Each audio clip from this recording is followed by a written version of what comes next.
Hello, my friends, and welcome to the Jeremy B. Hill Show.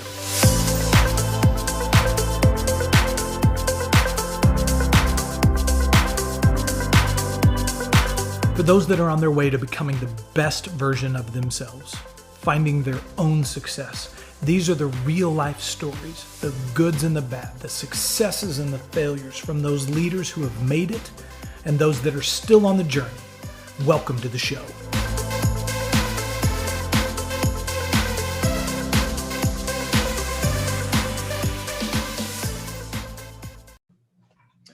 Good morning, everyone. How are you? Welcome to another good show. I'm super excited it is to have a Seattle icon. Just kidding. I don't know. He may be a Seattle icon. The great Mr. Michael Butler. How the hell are you? I'm doing pretty good, Jeremy. It's not raining outside. It's a little bit of blue in the sky, so I can live with that. I like it. I know when people call it, I know you talk to, dozens and dozens of people all day long and they say, how's Seattle? I'm like, it's Seattle. Like if it's not raining, it looks like it's going to, that's kind of, Absolutely. kind of how it is. Absolutely. So, it's time of year. Exactly. Well, buddy, I'm so excited it is that we finally got together, and thank you again just for sharing some time. So for those people that are maybe outside of Seattle or that are not familiar with Cascadia, tell us a little bit about kind of just you and your business in Cascadia. Yeah. So Cascadia Capital is an investment bank working with companies with enterprise values between 50 and 500 million. Some are family owned and entrepreneur owned businesses. Some are institutionally backed. We help them do one of several things. We help them buy other companies. We help them sell themselves. We help them recap their businesses, raise minority equity, raise debt financing for them, help them think about restructuring and optimizing their business model. We've got about 75 folks. The majority are located here in Seattle. We have an office of about a dozen folks in Los Angeles and a small office in Minneapolis that we are looking to grow. Fabulous. Good for you. Well, it is. It's been wonderful. It is to just witness and watch your success over the years, and so I'm definitely excited about a look under the curtain or a look behind the scenes at this story. So see how the sausage is made, huh? See how the sausage is made. You got it. So, a little bit about you. So are you Seattle native? Seattle native. Yep. So so I read old school like O'Day. You're the last Catholic all boys high school in the Northwest and one of the few all boys high schools left in the country. Yeah. Oh my gosh, is that right? That's right. Okay. Yeah. So O'Day to UW, is that right? Yeah. Okay. So what is Seattle's not known as the finance capital of the world. Yeah. Certainly relative to New York or London or Singapore or anywhere else. So was there always the desire kind of growing up to go to New York and be in kind of the finance business of one kind or another? How did that come together? Yeah, that's a great question. No, I didn't have that desire when I was growing up, but I was very, very competitive, right? Whether it was sports or whatever, I was just extremely competitive. And at that time, graduating college, the best and the brightest were going to Wall Street. Yeah. And I didn't know much about finance, but I wanted to compete. And I said, well, that's where I've got to go. So I literally, very naively, packed up my bags, had $1,000 in my pocket and moved back to New York. Wow. And got a real education. Yeah, you get tough quick. Real quick. Yeah. Real quick. Yeah, reality hit me in the face, but it was good. It was real good, right? Yeah, you learned a lot very, very fast. Well, so I'm assuming it is that the song is true. If you can make it here, you can make it anywhere. I mean, is that? That's pretty much true. Particularly back then, it was, at that time, Wall Street was the wild, wild west. Yeah. And kind of had to make your own way. There wasn't the structure that there is now on the street. And so it was, every man or woman for themselves. And you kind of had to figure out your own path and chart your own way. And it was a true meritocracy. And there was certainly a Darwinism about it. Wow. So came out of UW. And so were you a business major, a finance major or something? No, political science. Political science. Political science with a minor in history. Wow. Okay. So I had no financial background. Again, rather naively, assumed I could go back to New York and compete against, these individuals from the Ivy League schools and, silver spoons and everything else, right? yeah, exactly. I had, more competitive juices than brains at the time, I think.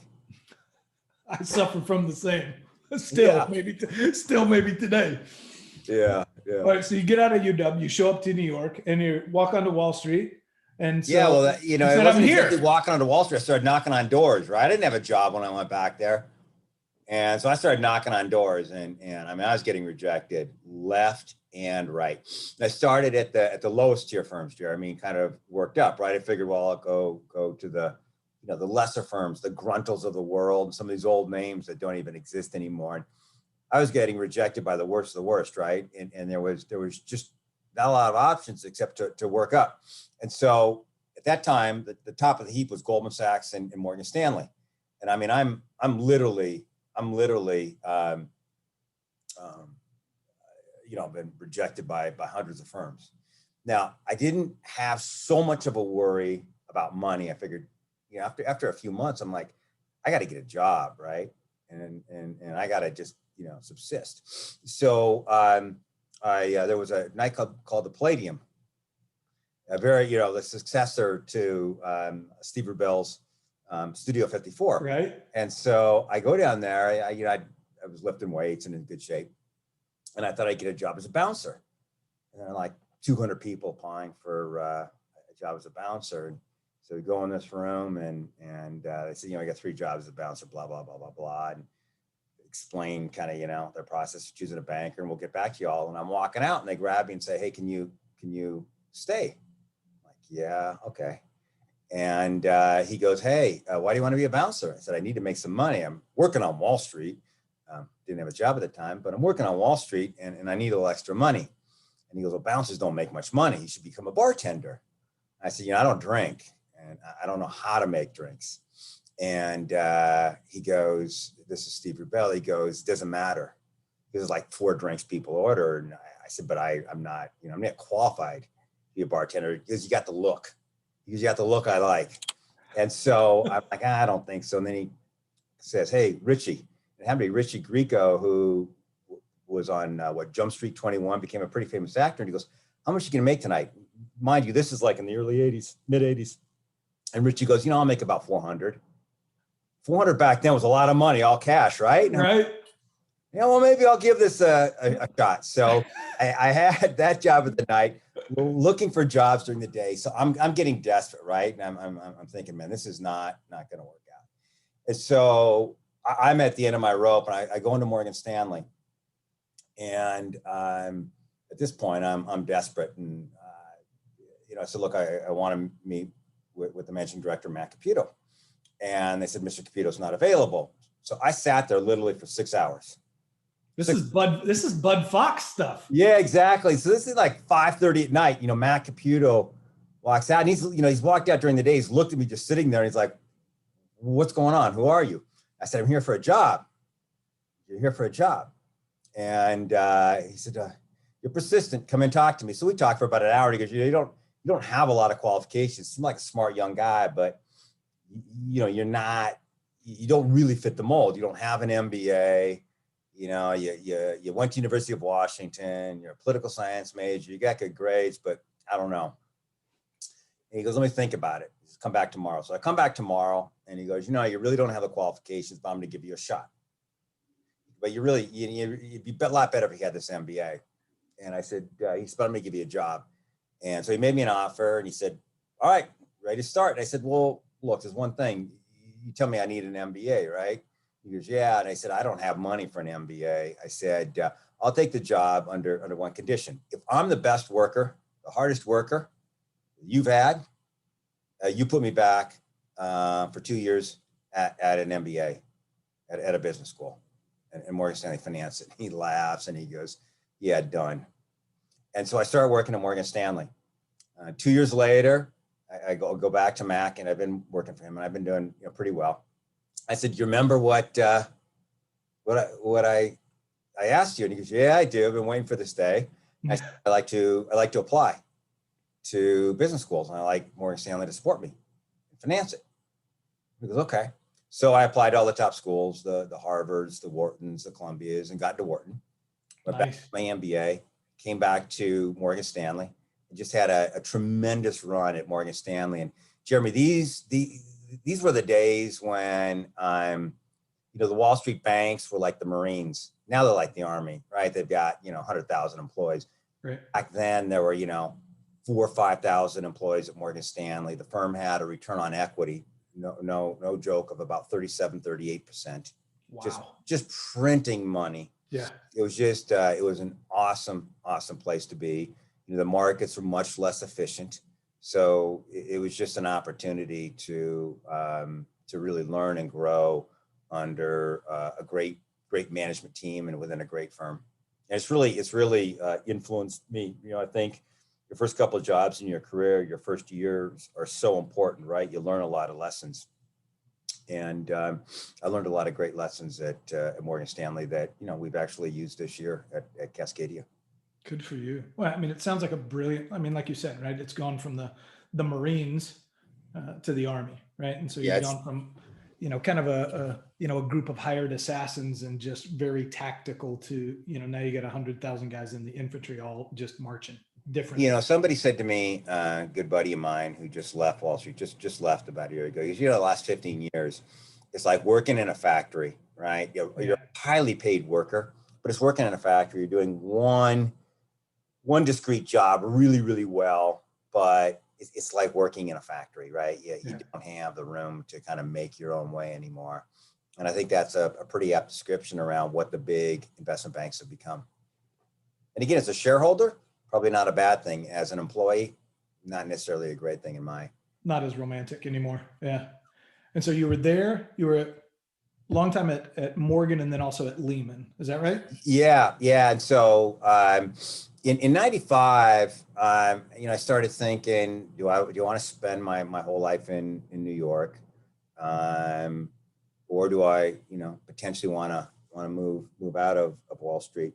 And so I became convinced that I didn't want to stay in New York my whole career. And I figured that, over the next 5 years, I'd maximize my income. Okay. At that time, got recruited to Lehman Brothers by Dick Fold and Chris. Oh, yeah. Yeah, who were running the firm at the time. And so this is before Schwarzman and Peterson and. Yeah, this was after Schwartzman and Peterson. This was right when Shearson was spinning out Lehman. So Shearson had bought Lehman, and they spun them out again, right? This is 95 when Lehman got spun out. So Lehman got spun out as an independent company. Yeah. And Dick and Chris were looking to kind of build the firm back up. It had atrophied a bit under the Shearson ownership. And Morgan and Goldman were the two top firms, and they wanted people from Morgan and Goldman who could bring some of that knowledge and expertise of how it was done at those firms into Lehman. And so I was kind of in the right place at the right time when I joined Lehman Brothers in 95. They loaded me up on stock, and at the time, stock was like $6 a share. And it subsequently went, when I left, about 120. Wow. And it was a great opportunity. Again, there's a lot to be said in life for kind of being at the right place at the right time. And sure, if I had not decided that I'd potentially leave New York City, I never would have left Morgan Stanley. I mean, I loved it there, right? It was just an unbelievable place. But this was an opportunity to kind of maximize my next 5 years of wealth creation. Good for you. And so at Morgan and Lehman, you're doing M&A and traditional iBanking? No, I was at Morgan Stanley. I originally started out doing fixed income derivatives. Okay. And then moved over to equity derivatives. And at the time, fixed income derivatives were the most profitable division within Morgan Stanley. And I was involved in the cleanup of some of the problems. So Morgan Stanley had created a product called PEARLs, Principal Exchange Rate Linked Securities. And they were a bond that paid a very, very high interest rate. And the price that the bond matured at was dependent upon the conversion of European currencies, right? As Europe was moving to one currency, the currencies were going to converge, and this was a bet that currencies would converge, which, yeah, it's a risky instrument, but no riskier probably than a junk bond. Right. The mistake Morgan Stanley made was they allow clients to leverage it up 10 times.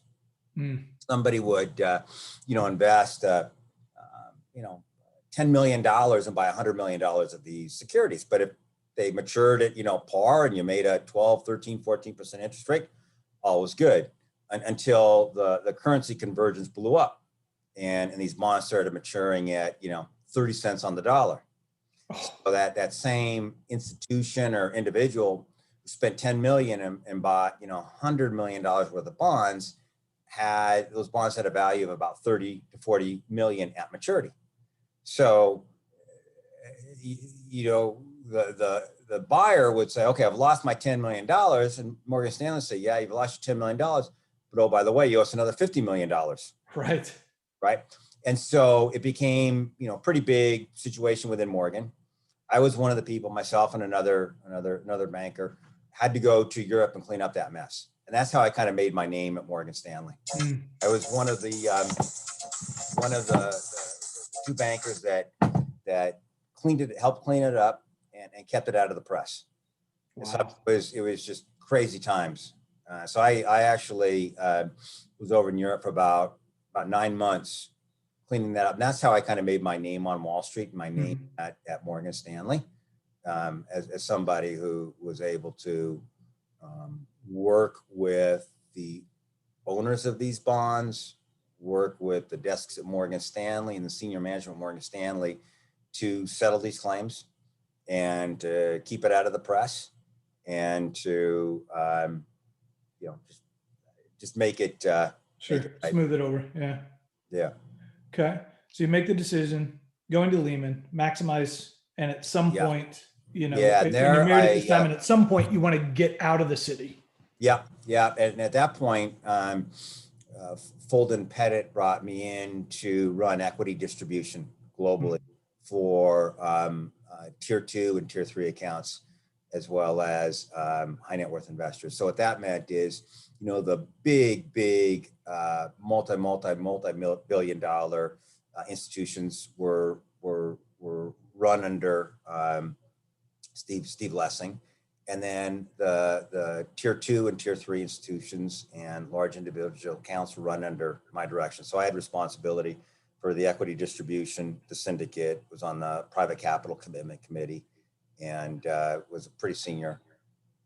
Good for you. At Lehman Brothers. Yeah. Okay. So what was the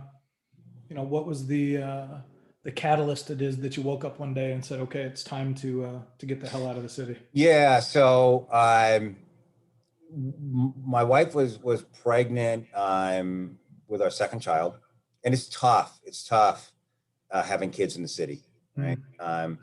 Everything is good about the city. The restaurants, the shows, the bars, you can't really take advantage of, right? As a parent, it's difficult. And then my oldest had colic, right, where she'd start crying. And the only way that you stop crying is if you took her on a car ride. So to get your car in New York City, at night when she had colic, I'd call up the garage would say, car will be ready in 45 minutes. I'd walk 3 blocks, get the car. Everything was a production, right? Right. In New York City. And my wife and I are like, well, this is not a great lifestyle. And then my wife was pregnant with our second child, and she was waving a cab and had the one in the stroller. She was pregnant with a second, opened the door for the cab. Some guy came and drop kicked her to take the cab from her. And at that point, she was like, I'm done. I've had enough. Yeah. Done with this. And I said, I hear you. And so we moved back to Seattle. Good for you. Now, is your wife from Seattle as well? No. When I met her, she was living half her time in Paris and half her time in New York. And so, wow. Yeah, we'd meet in London, or we would meet in New York when we were dating. So she didn't. And that sounds like a fairy tale. And she It picked was, you? yeah, it was pretty Come wild. on. It was fun. That's wonderful. All right. So you guys decided to come back to Seattle. Yep. And so again, Seattle is, and so was the intent to come back to Seattle and hang your own shingle and start Cascadia? Yeah. I had this thesis, and it was early, that Seattle would become a tech hub, Yeah. another Silicon Valley. And, I realized I'd been away about 18 years.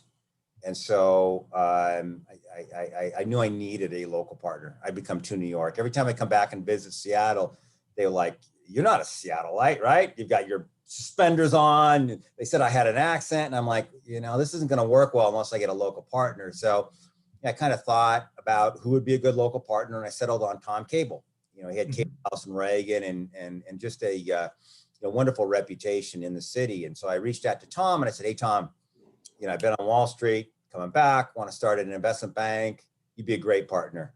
And he goes, "No, I'm done." I said, "Tom, you don't have to do any work. I just need your name."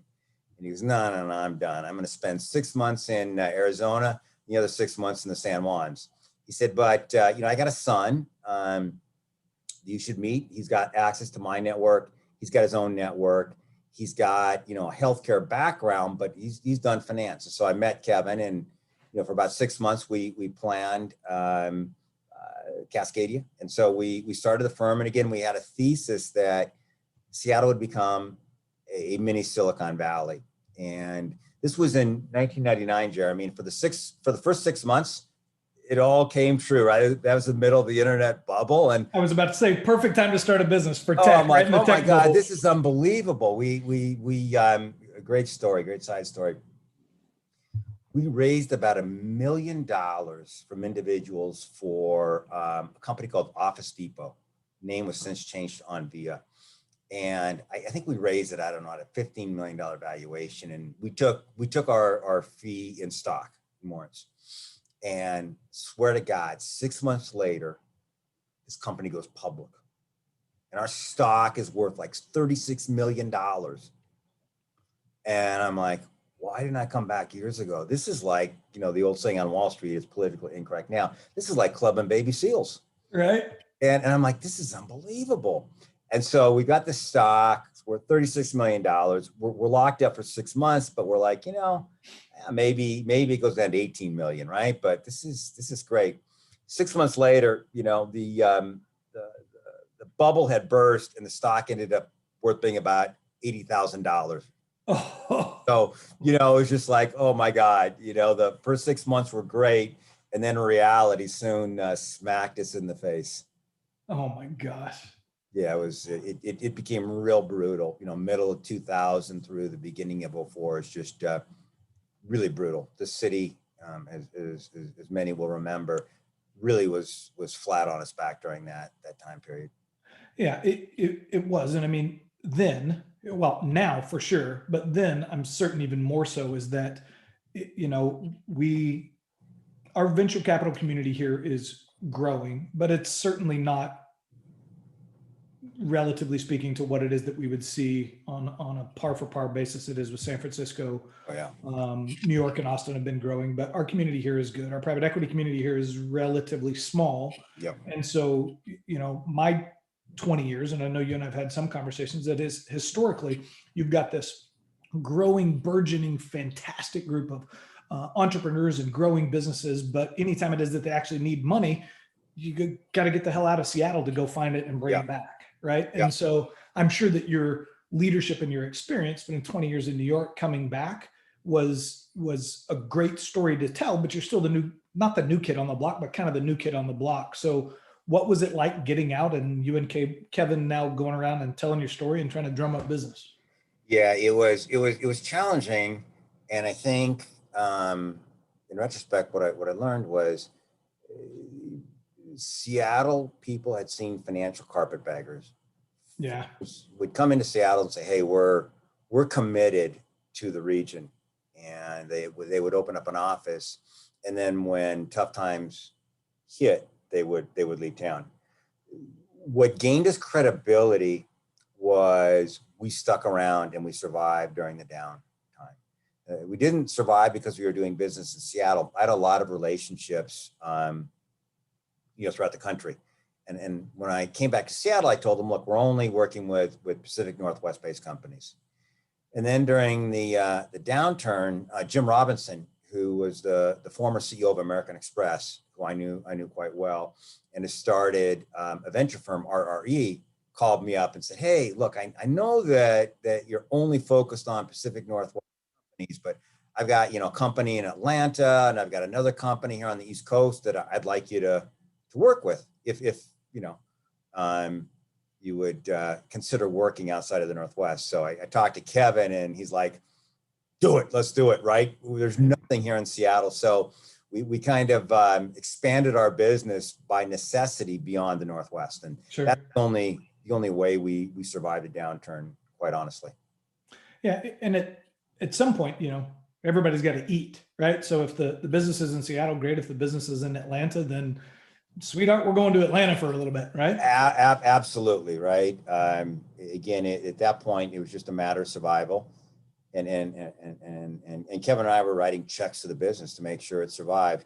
But what we didn't realize at the time was the fact that we didn't cut and run, and the fact that we survived gained us credibility in Seattle. And so when the internet bust kind of flattened out and things started picking up again, we had credibility when we started talking to companies. And again, I didn't realize it at the time, but so many of these people have been burned, people cut and run in tough times. And when we didn't, it showed us something there. And you know what, that's so true, because there's something about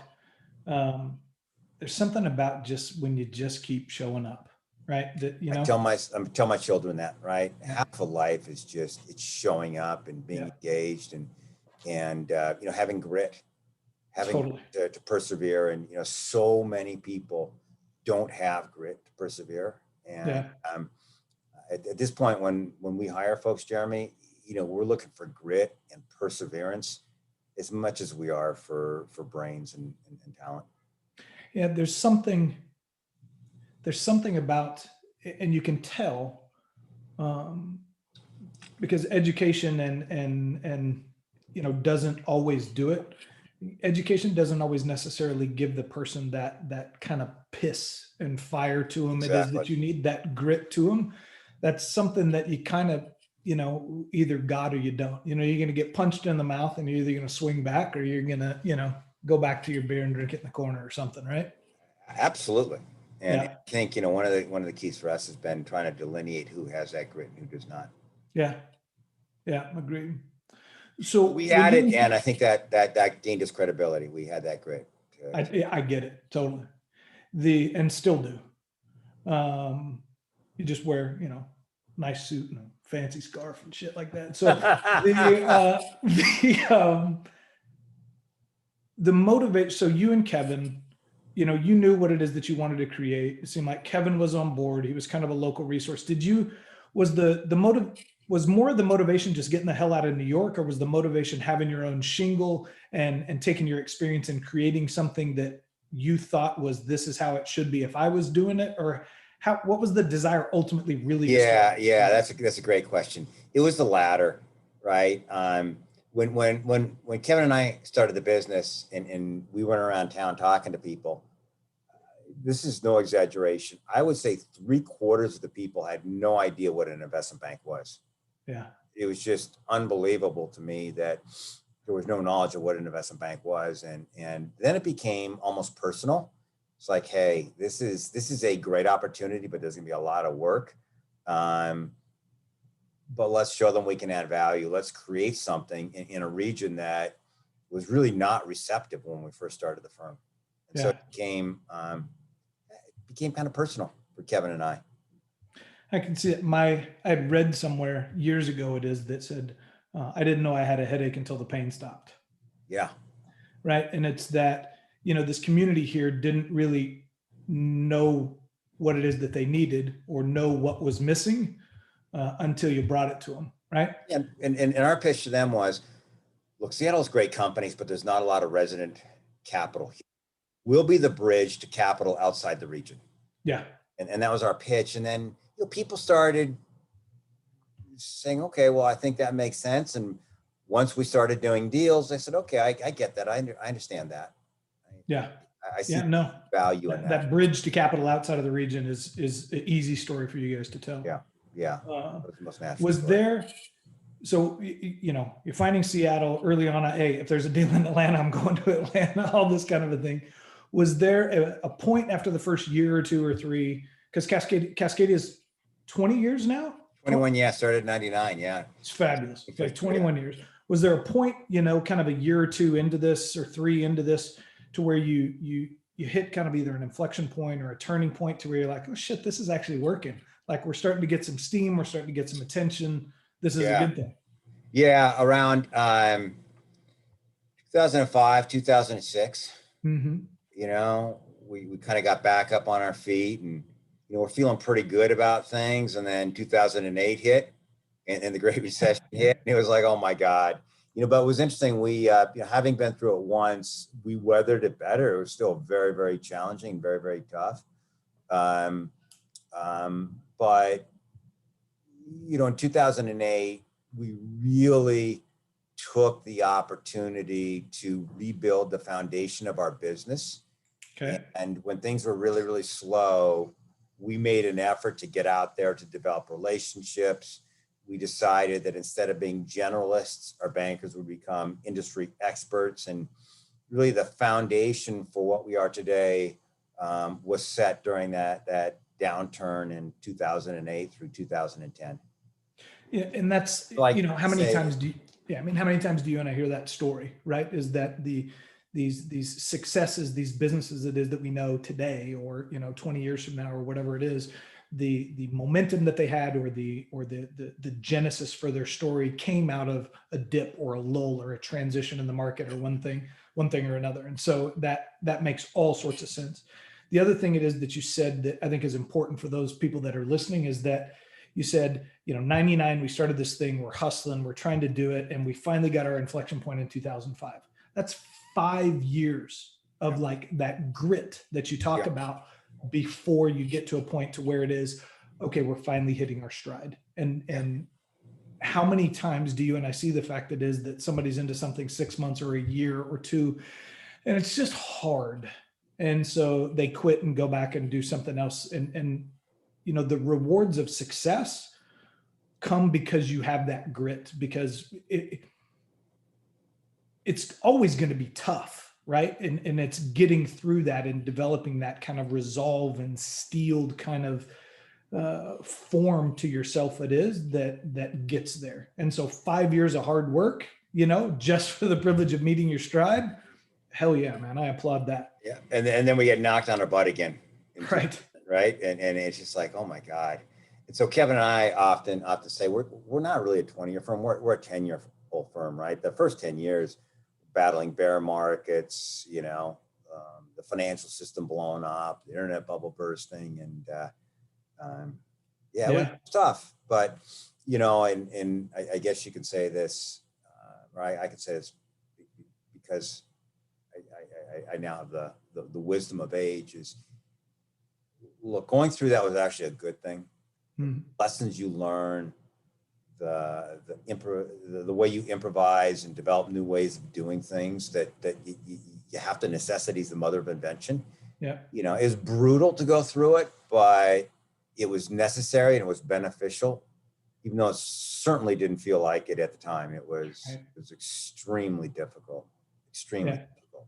Well, and it's funny how because the people it is that you were either working with or peers and friends of yours in the market that were going through it as well. And you almost develop a fraternity, if you will, of the guys, not that we're like these old farts, sitting around the bar talking about, you remember back when, whatever, right? These kids think they're soft, but you're right. You develop this fraternity of guys it is that you recognize each other that he made it through it too, right? You are absolutely right. And I think I won't say it was a badge of honor, but there was a certain level of respect for having made it through, both received and given, right? We gave that respect to others that made it through, because it was not easy. And there were a lot of folks that didn't make it through or folded up shop. Yep. And, it's interesting. A lot of the firms nationally that, started around the same time we did are now gone. There's very few left. Yeah. So on a national basis, a lot of our peers, cease to exist. There's a few. Yeah. Like us.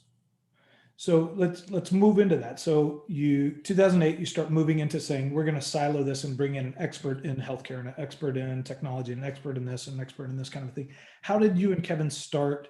How did you and Kevin go beyond you and Kevin, like getting to a point to where you're bringing in these MDs that you just nailed the hardest challenge we had. Because prior to the Great Recession in 2008, I call people back east, hey, move out to Seattle, great opportunity, join us, no thanks, love you, but no thanks. Then we hit upon the idea of let's find everybody on Wall Street that's from Seattle or has a spouse from Seattle, and let's call them. And people would say, I really miss Seattle, but I'm making too much money now. Yeah. And I don't want to take that risk. But one of the blessings of 2008 was a lot of people got laid off, and a lot of people said, man, I don't know what I'm doing here on Wall Street, right? I'm just on this rat race in New York. And so a lot of those people that we've been calling got back to us in 11 and 12 and said, something? I think it's time for me to move back to Seattle. So we were able to get some good talent, and we worked really, really hard to import good senior and mid-level talent. And then a few years later, after we mined that, we said, look, we're really going to grow this firm. We've got to develop our own talent. We have to have a way to recruit, train, incent, and retain and reward people. And so he brought in Ann Watson, who had headed up admin at Frank Russell, including all HR. And she was one of the executives that scaled Frank Russell from 500 people to 3,000. Wow. And when Frank Russell was sold, she left and became the CFO of Moss Adams. Mm-hmm. I think was looking for a challenge and joined us. And she's been responsible for helping us put kind of an HR plan in place to kind of grow our own. So we're still recruiting and hiring people laterally, but we've got a pipeline each year of a couple of internal people being promoted to MD, and that has really been the key to our growth, to develop our own people. Yeah, without a doubt. Well, and you have to, for the longevity of the firm and maintaining the culture. Yeah, and maintaining the culture is developing that. How do we take it from A to Z inside the firm? Yeah, for sure. We're doing things I never would have dreamed of. There's now the Cascadia Capital Investment Banking Club at the University of Washington. I saw that. That's right. Fantastic. And so I never would have dreamed we would go to that lengths, but the things that you learn and do to attract great capital, because at the end of the day, our business is great people working together in a great culture to service our clients. And so it all starts with accessing great people. Yeah. You have to do what you have to do to get great people. All right, so let's bring it to Cascadia today. So Cascadia today, you said you're now 75-ish people? Yeah, just under 75 people, yeah. Okay, and Seattle, LA, Minneapolis? Yes. Okay, so I had a friend in the iBanking business on the West Coast that has just moved back to Minneapolis. I had no idea the amount of incredible, like Fortune 1000 companies it is at a huge market. Oh my God, it's unbelievable with all the food companies, the healthcare companies, the ag companies. It's a great market. It's in the shadow of Chicago, but it's a great market in and of itself. Market of itself. So let me ask, reason why you don't have feet on the street in New York? Yeah, it's just it's the same reason in Silicon Valley. We just don't have the ability to access the best people. The best people are going to stay at Goldman or Morgan, and we found it was a negative selection bias that if we put an office in New York, and we tried in 2006, and we just weren't getting the A players. Right. We just weren't. Gotcha. Kind of by necessity, Jeremy. developed a strategy of kind of focusing on what we call, second tier cities. Okay.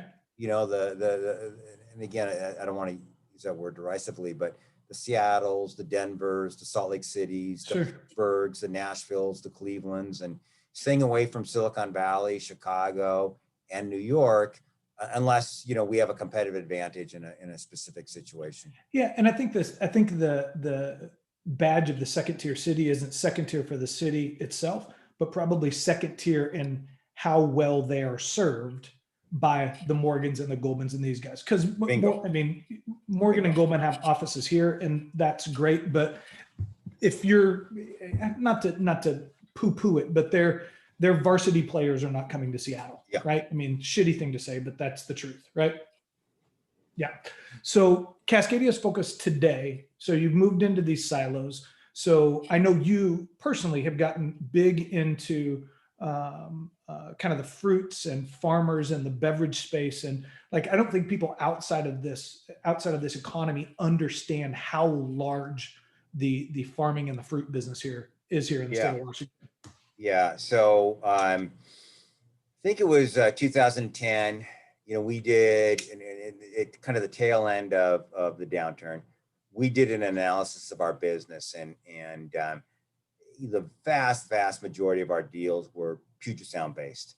Mm-hmm. And we said, we're really not a Pacific Northwest firm, we're a Puget Sound firm.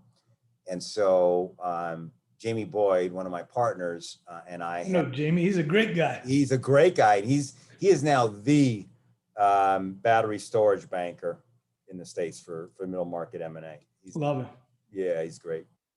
So we'd formed a clean tech group, and we'd done some biomass deals in Eastern Washington, and the material for the biomass was agricultural waste. And so at the end of 2010, we said, look, we're a Puget Sound based firm. We've got to expand outside the Northwest. Where's the focus? And Jamie and I looked at each other and we said, there's a lot of agricultural waste over in Eastern Washington. Maybe there's a real agricultural business over there, right? Kind of naively. So I started going over there and developing relationships, and we built a great practice over there in the tree fruit in the ag sector. I have now passed that on to Scott Porter, George Sent, who are now heading up that practice, and I'm focusing my time on building out our robotics and automation and AI practice with a couple of the bankers here. Yeah, that's actually a great transition. So I'd seen that you had put something out the other day that you're really talking about, what is kind of next in these sectors moving forward as kind of, COVID has certainly thrust into our world. It is that everybody's trying to figure out a way to do more with less. And we're now all, whether we want to be or not, a kind of a disintermediate or a distributed workforce, and everybody's working from somewhere. And so how important do you think going forward, the market and the economy and your business and where you're serving is going to be, the intersection of kind of technology and robotics and AI and machine learning in this whole space? I think it's huge. Yeah. We think it's huge, and we think we have to be great at that. So we've made a huge bet. Take some of our best people and put them in that area. And we're also geographically making a huge bet as we look at robotics and AI and precision medicine and some of these new technologies. Really, there's three big centers of excellence in the U.S. There's Boston with MIT. Mm-hmm. There is Silicon Valley with UC Berkeley and Caltech and Stanford. Yeah. There's Pittsburgh with Carnegie Mellon. Right. So we looked at Silicon Valley and said, there's such an established infrastructure there, and the same with Boston. And we looked at Pittsburgh, and here's Pittsburgh with probably the best technology and the best feeder in CMU, the number one ranked robotics institution in the world. And we said, there's no infrastructure in Pittsburgh, no established investment bank. There's not a lot of local VC money. It felt like Seattle in 2002, 2003. So I've been spending a week or two or a month in Pittsburgh. Wow. Developing our network, developing our presence in that city. And I think it's Seattle all over again, but maybe even bigger, because I think robotics and AI and automation is just going to become huge. Well, Pittsburgh's got, so I dealt with some families back there this year, and Pittsburgh has some incredible legacy families. It is that would seem like from 100 years ago, and kind of industrials and that kind of a thing that would be a natural segue into moving into robotics. So I can see that. Exactly. Yeah. It's exactly right. They've got the hardware expertise, the manufacturing expertise, and now the human capital expertise coming out of Carnegie Mellon, and the National Robotics Engineering Center, and the Advanced Manufacturing Research Institute of the United States is based there. And so it's becoming a real hub, but it doesn't yet have that infrastructure. So we see that as an opportunity to establish ourselves as the dominant presence there. Well, CMU needs a Cascadia Robotics Center or something like that. I like that. We should do that. I got Who knows, right? I didn't think I'd be sponsoring an investment banking club at the University of Washington. So who knows? That's funny. So it seems like over the last year or so, in and out of COVID, either way, is that the kind of the financial markets are changing, right? And so, people don't seem to understand the stock market and the economy are two totally different things, right? Yeah. But even outside of that, just the availability of capital and how things are changing from the amount of capital that's being raised in both private equity and private credit. It seems like SPACs have come out of nowhere, and now that's, SPACs are our biggest competitor right now. I mean, we're fishing in the right ponds, because a lot of these companies we're talking about raising large rounds, right? Anywhere from 50 to 150 million, are also being approached by SPACs. And so, a company that might be worth 300 million in the private markets are being valued, 900 million, $1 billion by a SPAC. I mean, it's just amazing. Now, this is my third go around with SPACs. I worked for the first two. They end badly. I mean, a lot of wealth will be created, but I've just seen it where, as you get to kind of the tail end, the quality of the deals that the SPACs buy are just not what they need to be. And it'll end badly, but there'll be wealth created during this. Yeah, but I mean, we've seen this show before, right? A lot of the wealth that is created is by the bankers, the guys that are putting the deal together. The shareholders of the SPAC may or may not make money, which is, and again, now it's, kind of the structures of what it is that you saw in the SPACs a year ago, to 15 months ago, a little bit different now. Anytime it is that, what's the old thing, if your grandma gives you a stock tip, or something, right? Now it seems like when you're reading, the Daily Newswire, and you're reading term sheet, and you're reading everything, it is like the SPAC section is bigger than the M&A and the recap section. And it's become a little too in vogue, I'm concerned. It's massive. I mean, it's massive. And that will have ramifications. We might not feel them for a few years, but it will at some point. There's a true up at some point. Eventually the music stops. Absolutely. I think, it might be a couple of years, but you're right. There will be a true up. And, one of the benefits of having been around a while, and I'm sure it's the same with you, is pattern recognition, right? You've seen the movie before. You know how it ends. You just have to determine where in that movie you are, right? Yeah. Are you in the beginning, the middle, or near the end? And that's the real key, because I know how it's going to end. Yeah. But does it have 6 months, a year, 2 years, 3 years left to run? Is really the question. Yeah, agreed. Well, so aside of the SPACs, we're seeing, maybe 6 months ago, we were seeing more, seeing it feel like a little bit less now. We were seeing people that were considering direct listings as opposed to IPOs, that it's just a laborious process to file your S1 and go through all the crap it is that you go. And so how can I fast forward and get to the finish line sooner without having to go through all this kind of stuff? So as you and the leadership of Cascadia are advising entrepreneurs, and they're either preparing for a liquidity event or a sale or one thing or another, I'm sure all these families are saying, what path do I, where should I go? And so how do you guys determine what the best solution is for family A or business B? Yeah, what our philosophy is, Jeremy, is our clients are really, really smart. They build great businesses, and they're very intelligent people. They might not be sophisticated around the financial markets and financing, and So we view our job is to educate them and give them data to make a great decision for themselves. And so we try to be very unbiased and point out, the pros and cons of each approach. And look, there's pros and cons to SPACs. And it really depends on, people's risk tolerance and what they're looking for that drives whether they go down that path versus the private capital path. But we try to educate and lay out, all the information they need to make a smart decision. And when they ask for advice, we'll give our opinion. Yeah. Might I mean, not be the opinion they want to hear, but we'll give it. Yeah. I mean, that's one of the things it is that I had read a couple of times. It is that you've been quoted in different pieces and stuff that there's something around, there's an overwhelming responsibility. It is that you and the team at Cascadia have, because you're dealing with somebody's life's work, this is their, all of us as entrepreneurs know the fact that is that you've got your wife and your kids and your business are the three things it is that keep you up at night. Yeah. And, tough as it is to say, oftentimes it's more your business than your wife and your kids. It is that are the things that cause you stress or anxiety or that wake you up in the night. And so you guys building such an incredible reputation it is of holding somebody's hand and leading them and guiding them through these things is I think why you've had the success it is that you've had. So yeah, we think so too. And it one of the pillars of our culture is to take a long-term perspective. And that means, telling a client, now's not the time to do a deal, right? Yeah. Our view is in the long run, if you do the right thing for your client, it will come back in spades. And that's the approach we try to take. And again, it's not always easy.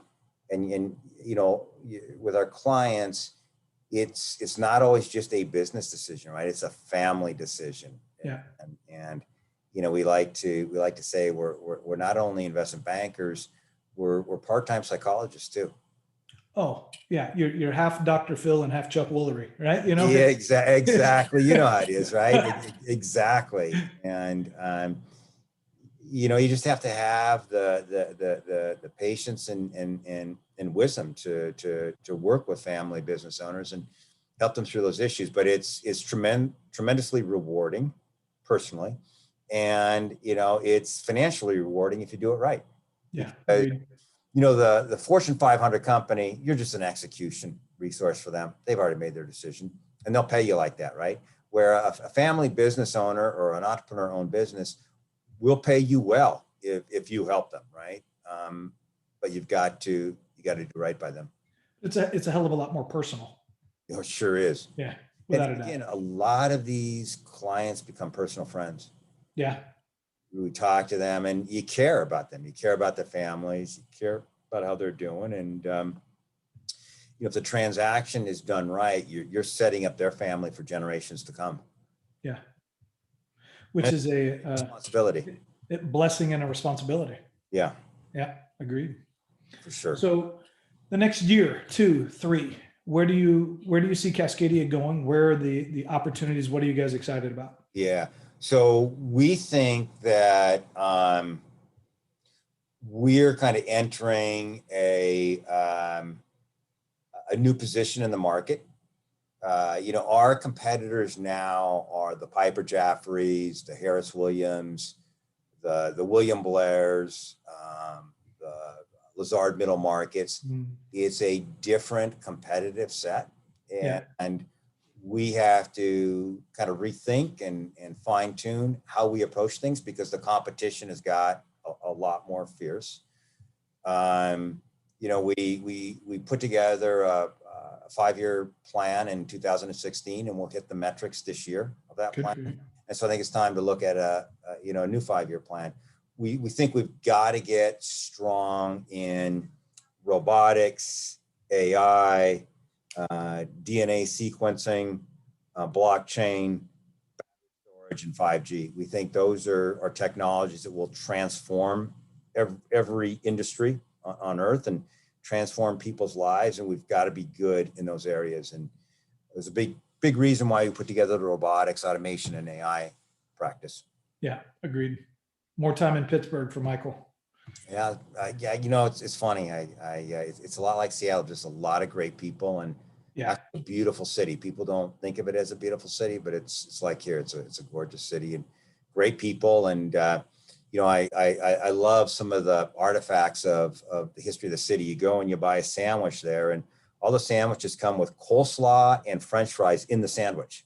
I'm like, why? And they said, well, in the old steel days, the guys only got like 10, 15 minutes for lunch. So rather than trying to, eat coleslaw, eat fries, eat the sandwich, just put it all together and you just eat it like that. And the other artifact is, I like to tell a story, the black and blue steak originated in Pittsburgh. And again, they didn't have time to cook it. So, throw it on for 30 seconds and you're eating. And you're good. And so that grit, that determination, that kind of that blue collar work ethic is still exists in that city. Yeah. But even among the white collar and the scientists and the people, the software engineers, that culture pervades the city, which I like and feel very comfortable. Love that. So wrapping up, you've got a great story. So again, thank you for, I know you're pulled 1,000 directions. So thanks for sharing some time. But thanks for having me. This business that you built and the story and the reputation it is that you built is incredible.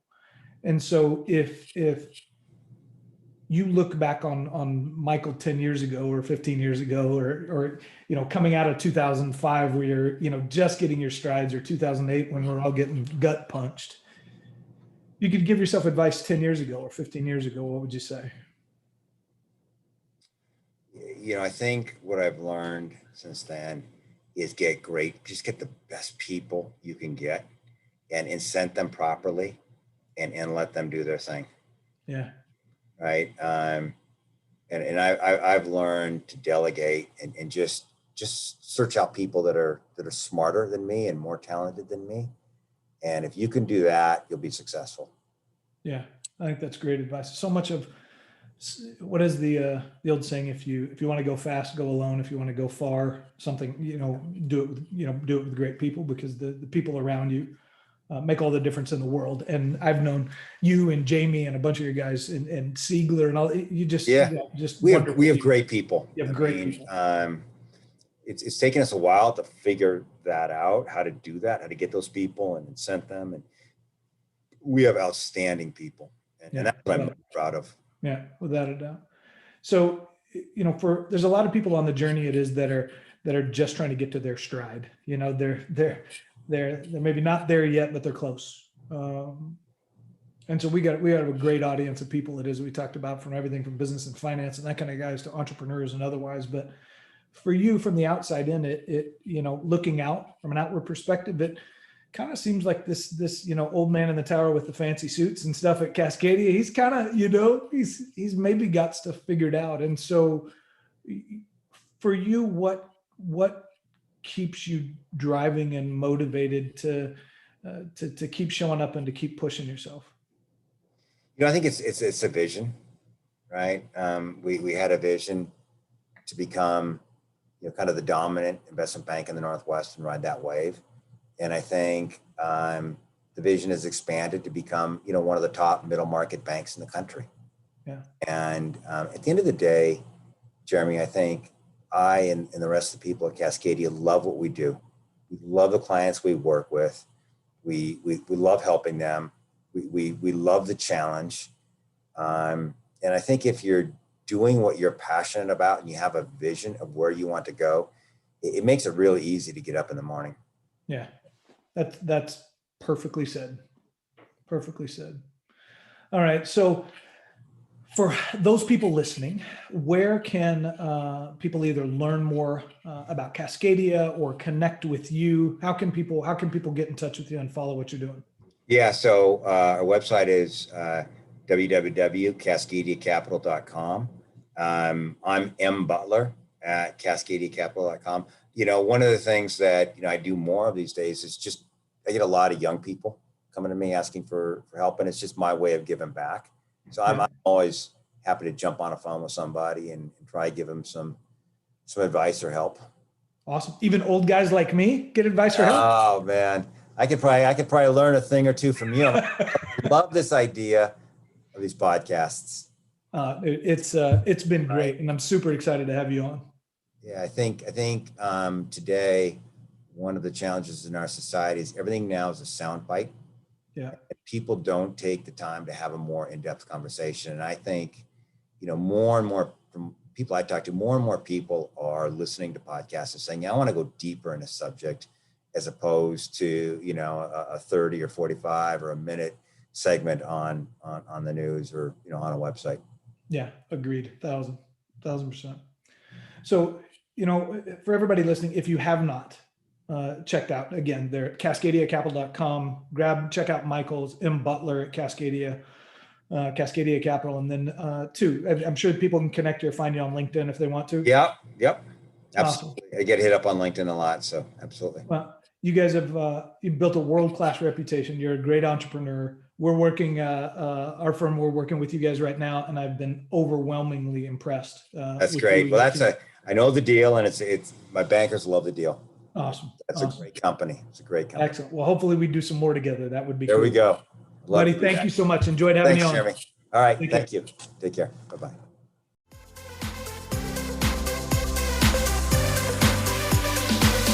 Thanks for listening today. This has been the Jeremy B. Hill Show.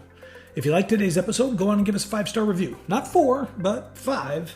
And even more importantly, share it with somebody else. This is Jeremy B. Hill. Your success is waiting for you, but it's not going to wait forever. Go get it.